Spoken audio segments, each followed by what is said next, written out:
kiangazi kiliokuwa wakati wa Ibrahimu, na Biblia inasema ya kwamba hiyo kiangazi kiliokuwa wakati wa Ibrahimu, wakati wa Isaka na wakati wa Yakobo, Biblia inasema ya kwamba hiyo kiangazi kikawa.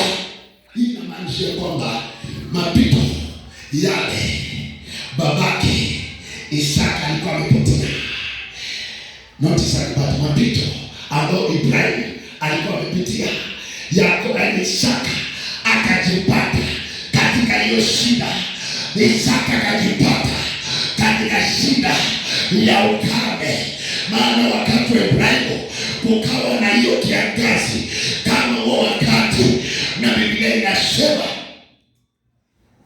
Isaka akajipata kwa ile shida, kwa hiyo hali ambao baba yake alikuwa amepitia.